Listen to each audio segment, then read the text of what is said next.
Picture a sprawling Wyoming ranch 30 miles from Cheyenne, where the wind howls across endless plains, kicking up dust under a sky bruised with storm clouds. It's July 2025, and the barren Fork Ranch, a 200-acre spread of sagebrush and barbed wire, sits isolated, its 20-foot barn looming like a weathered fortress, 100 feet from a creaking farmhouse. Beneath the barn's dirt floor, hidden in a 10-foot pit, lies a secret that's festered for decades. A rusted lockbox containing human bones, a faded diary, and a bloodied knife. The rancher, Amos Crane, a 58-year-old widower with a weathered face and a limp from a horse fall, has lived here alone since 1995, his nearest neighbor 15 miles away. A delivery driver, 200 feet from the barn, spots Amos dragging a tarp at midnight, the glint of a shovel catching his truck's headlights, and calls the Laramie County Sheriff's Department, stationed 25 miles away in Cheyenne. Deputies arrive, their boots sinking into mud under a flickering lantern, as backhoes tear into the barn's floor, 20 feet wide, unearthing the lockbox 10 feet down. Amos, caught 50 feet away near a hay bale, claims the box is old junk from a previous owner, but his trembling hands and a key in his pocket, matching the lockbox, tell another story. The diary's pages, brittle with age, scrawl, "She wouldn't stay quiet. Had to end it." The knife, 8 inches long, holds traces of blood, too old for DNA but chilling nonetheless. This barn held hay, and a secret buried for decades. What's the darkest secret you've uncovered? Spill it in the comments, and let's dive into this Wyoming nightmare. Amos Crane was a ghost in Laramie County, 30 miles from Cheyenne, his ranch a speck on the prairie, 15 miles from the nearest town. At 5 feet 10 inches, with a gray beard and a voice like gravel, he was known for keeping to himself, hauling cattle to a market 10 miles away and avoiding small talk. His wife, Ellen, died in 1995, 5 miles away in a hospital, or so he claimed.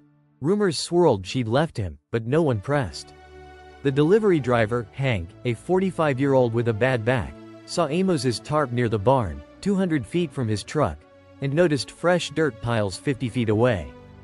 Another witness, Clara, a 50-year-old diner waitress 15 miles away in Pine Bluffs, saw Amos buying bleach at a store 5 miles from the ranch, his eyes darting nervously.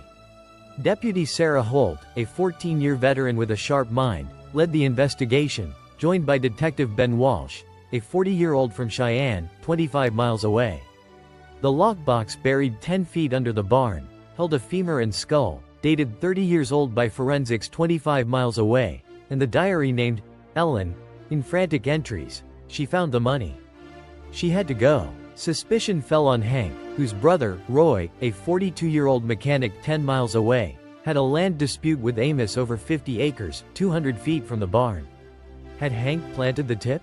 Clara's co-worker, Lila, a 35-year-old cook 15 miles away, saw Amos burning clothes in a barrel 100 feet from the farmhouse. As Holt's team searched the ranch, 30 miles from Cheyenne, led 150 miles away in Casper, a pond watch tied to Ellen would shift everything. Curious? Keep watching, because this ranch hides more than bones. What's the creepiest secret you found? Drop it in the comments, and let's keep going. The barren Fork Ranch, 30 miles from Cheyenne, was a desolate kingdom of dust and wind, its 20-foot barn casting long shadows over a muddy yard, 100 feet from the farmhouse. Under a stormy sky, deputies' backhoes growled, tearing into the barn's dirt floor, 20 feet wide, unearthing the lockbox 10 feet down, its rusted surface cold to the touch. The bones, a femur, skull, and ribs, lay inside, wrapped in a faded cloth, alongside the diary and knife. The latter's blade etched with faint bloodstains, tested 25 miles away in Cheyenne. The diary's entries, dated 1995, read, Ellen saw the cash.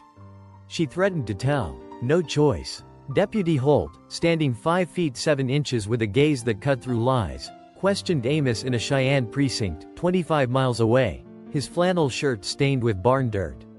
He claimed the lockbox was left by a drifter who worked the ranch in the 90s 200 feet from the farmhouse, but the key in his pocket, found 3 feet from his belt, matched the box's lock.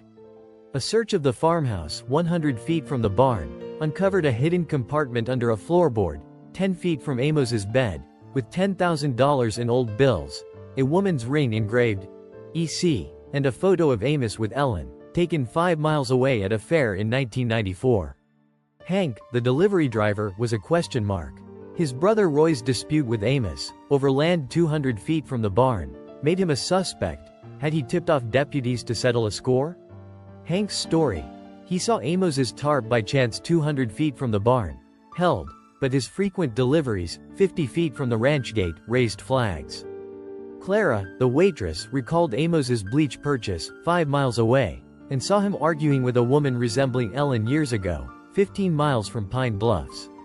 Lila, the cook, reported the clothes burning 100 feet from the farmhouse, and noted Amos's truck parked oddly near a creek, 150 feet away. A new witness, Jonah, a 60-year-old ranch hand 10 miles away, saw Amos digging in the barn at midnight, 20 feet from the hay bales, in 1995. Forensics, 25 miles away, linked the knife's blood to a female, too degraded for DNA but matching Ellen's age. The ring in the compartment matched a missing persons report for Ellen Crane, last seen 5 miles from the ranch. The Casper lead, 150 miles away, pointed to a pawn shop with Ellen's watch, sold by Amos. A second led, 100 miles away in Laramie, a storage unit in Amos's name, hinted at more evidence. Who else knew his secret? Drop your guess in the comments, because this ranch's horrors are piling up. What's the darkest thing you've stumbled across? Spill it below, and let's keep digging.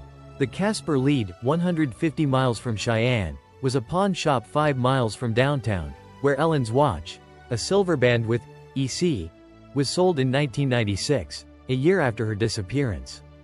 Deputies, 25 miles from their Cheyenne base, confirmed Amos's signature on the receipt, his claim it was found property, unraveling. Deputy Holt and Detective Walsh, in a precinct 25 miles away, laid out the evidence: bones, diary, knife, key, cash, ring, photo, watch.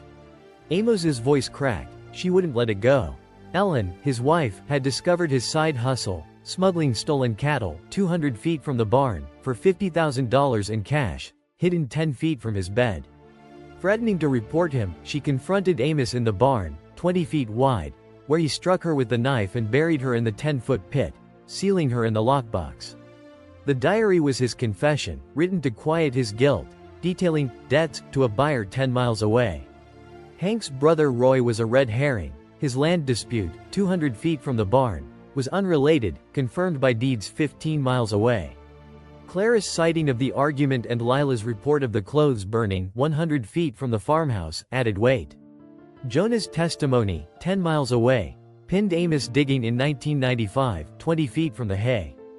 The Laramie lead, 100 miles away, revealed a storage unit, 5 miles from downtown, rented by Amos, containing Ellen's purse, a bloodied shirt, and a second diary, the barn's safe. No one checks the hay. A new witness, Mara, a 38-year-old veterinarian 15 miles from the ranch, saw Amos hauling dirt from the barn to the creek, 150 feet away, in 1995. Forensics, 25 miles away, tied the shirt's blood to a female, likely Ellen. Another figure, Roy's wife, Tessa, a 40-year-old bookkeeper 10 miles away, recalled Amos paying Roy $5,000 in 1996, 5 miles from Pine Bluffs, to keep quiet about a fight. Was Tessa hiding more? As Holt's team searched the storage unit, a lead 200 miles away in Denver, a bank account in Amos's name, pointed to a bigger scheme. What else was buried? Share your darkest discovery in the comments, because this case is about to crack open. Ever found something you wish you hadn't? Tell us below, and let's keep unraveling. The Denver lead, 200 miles from Cheyenne, was a bank 5 miles from downtown, where Amos's account held $75,000, deposited in cash over decades, tied to his cattle smuggling. Deputies, 25 miles from Cheyenne, pieced together the case: bones, diaries, knife, ring, purse, shirt, watch, cash, key. Amos confessed, his voice a whisper. Ellen was going to ruin everything. She'd confronted him in the barn, 20 feet wide, about the smuggling 200 feet from the farmhouse, demanding he stop or face jail. In a panic, he killed her with the knife, buried her in the 10-foot pit, and sealed the lockbox 100 feet from the hay bales. The second diary, found 5 miles away in Laramie, detailed his paranoia. If they dig, I'm finished. Tessa's testimony, 10 miles away, confirmed Amos bribed Roy, 5 miles from Pine Bluffs, to silence rumors about Ellen's disappearance. Mara's sighting of the dirt haul, 150 feet from the creek, and Jonah's memory of the digging, 20 feet from the barn, sealed the timeline. Forensics, 25 miles away, matched the shirt's blood to Ellen's age and sex. Hank's tip was genuine. He'd stumbled on Amos's tarp, 200 feet from the barn, by chance. Amos's arrest for murder and smuggling shook Laramie County, his mugshot in tabloids, Barn of Bones, and Rancher's Buried Sin. Ellen's family, 15 miles away, started a memorial fund. This fictional tale, inspired by rural crimes, warns that buried sins always surface. What's the darkest secret you've uncovered? Spill it below, and if this chilled you, smash that like, subscribe, and share. More confessions await to haunt you.